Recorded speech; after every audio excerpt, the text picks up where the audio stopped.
Hello student, Namaskar. So our question is, if P, Q, R and S are single digit positive numbers, then what is the greatest value of P plus Q into R plus S? So question में क्या given है कि P, Q, R and S are single digit positive numbers and distinct single digit, यानी कि हमारे पास चार numbers हैं P, Q, R and S और ये सभी सिंगल डिजिट नंबर है, पॉजिटिव नंबर्स है एंड डिस्टिंक्ट है। डिस्टिंक्ट मतलब डिफरेंट है।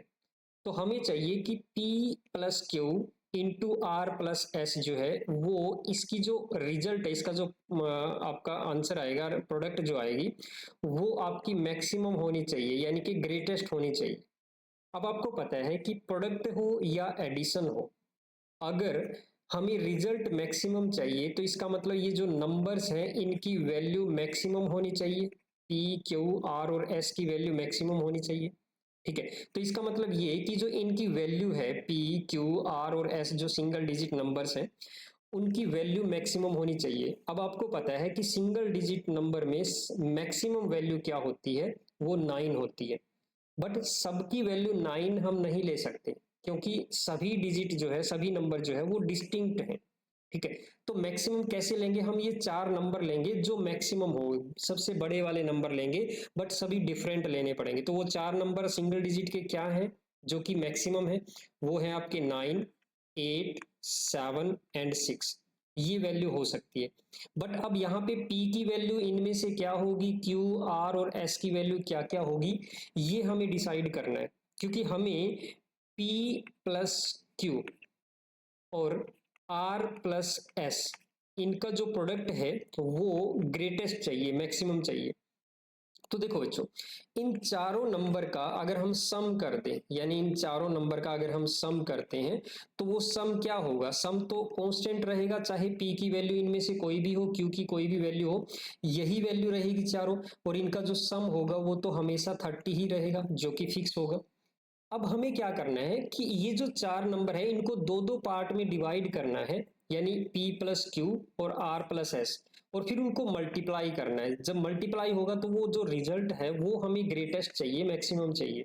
तो इसका मतलब ये हुआ कि ये जो 30 इन चारों का जो सम है इसको हमें दो पार्ट में डिवाइड करना है, और ऐसे दो पार्ट बनाने हैं इस 30 के जिन दोनों पार्ट का जो प्रोडक्ट है, जो उनको मल्टीप्लाई करेंगे तो वो मैक्सिमम होना चाहिए, ग्रेटेस्ट होना चाहिए। तो आपको एक बात बता दो बच्चों, किसी भी नंबर के अगर आप टू पार्ट्स करते हो, किसी भी नंबर के अगर टू पार्ट में उसको डिवाइड करते हो, तो उन दोनों पार्ट का जो प्रोडक्ट है वो मैक्सिमम तभी होगा जब दोनों पार्ट का जो डिफरेंस है वो मिनिमम होगा। यानी प्रोडक्ट जो है वो मैक्सिमम तभी होगा जब उन दोनों पार्ट का जो डिफरेंस होगा वो क्या होना चाहिए? मिनिमम। अब मुझे बताओ 30 के ऐसे मैं दो पार्ट क्या बनाऊं जिनका डिफरेंस मिनिमम होना चाहिए? तो क्या करेंगे, हम इस 30 को इक्वल पार्ट में डिवाइड कर देते हैं, जैसे कि 15 एंड 15।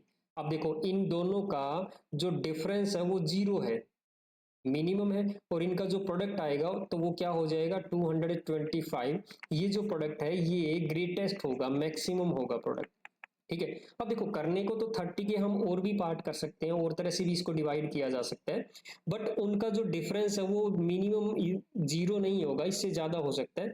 तो उस केस में क्या हो जाएगा, फिर वो प्रोडक्ट जो है ना वो कम हो जाएगी। करके देख सकते हो, जैसे अगर फॉर एग्जाम्पल आपने क्या किया, फॉर एग्जाम्पल आपने एक 25 ले लिया, और सॉरी एक 20 ले लीजिए और एक 10 ले लीजिए।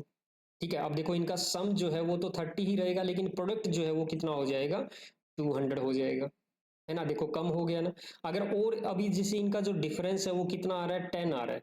ठीक है, अगर डिफरेंस को और बढ़ा दें हम, अगर डिफरेंस को और ज्यादा बढ़ा दें हम, तो ये क्या हो जाएगा, और भी जो प्रोडक्ट है वो कम हो जाएगा। जैसे कि फॉर एग्जांपल डिफरेंस में जैसे कि 25 और 5 ले लेता हूँ, जैसे दोनों का जो सम है वो क्या होगा? 30 होगा, लेकिन डिफरेंस जो है वो कितना हो गया?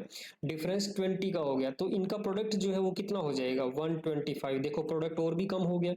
अब अगर और भी डिफरेंस बढ़ा दें इन दोनों का, जैसे 29 और 1 ले लो, देखो सम तो वही 30 है, लेकिन यहाँ पे प्रोडक्ट जो है वो 29 आ जाएगा, और भी कम हो गया प्रोडक्ट। मतलब प्रोडक्ट में बढ़ रहा है। प्रोडक्ट कब बढ़ रहा है? जब इन दोनों का जो डिफरेंस है, दोनों पार्ट का जो डिफरेंस है वो कम होता जा रहा है, तो प्रोडक्ट बढ़ता जा रहा है। तो कहने का मतलब ये है कि हमें ऐसे दो पार्ट में लेना पड़ेगा, पी और क्यू और आर और एस को, ताकि उनका जो डिफरेंस है वो मिनिमम हो। अब इनको कैसे करेंगे? डिफरेंस मिनिमम तभी हो सकता है जैसे कि एक तो 9+6 ले लो और 8+7 ले लो। देखो यहाँ पे p की वैल्यू अगर हम 9 ले लें, q की वैल्यू 6 ले लें, तो 9+6 15 हो जाएगा। इसी तरह से r की वैल्यू क्या ले लेंगे हम? 8 ले लेते हैं, और s की वैल्यू 7 ले लेते हैं, तो इनका सम भी क्या हो जाएगा? 15। तो 15 इंटू 15 जो है वो 225, ये जो होगा ये क्या होगा? ग्रेटेस्ट वैल्यू होगी। ये प्रोडक्ट जो है वो ग्रेटेस्ट होगा इनका। तो इसका मतलब ये हुआ कि यहाँ पे पी क्यू की वैल्यू 9 और 6 लेंगे हम, आर एंड एस की वैल्यू जो है वो 8 एंड 7 लेंगे। ठीक है, जिसकी वजह से क्या होगा? इनका सम मतलब 9+6 15 और 8+7 15, तो 15 इंटू 15 जो है वो मैक्सिमम प्रोडक्ट देगा आपको। ठीक है, तो यही आपका आंसर आ जाएगा। Option B is your answer. Okay student, okay bye, thank you.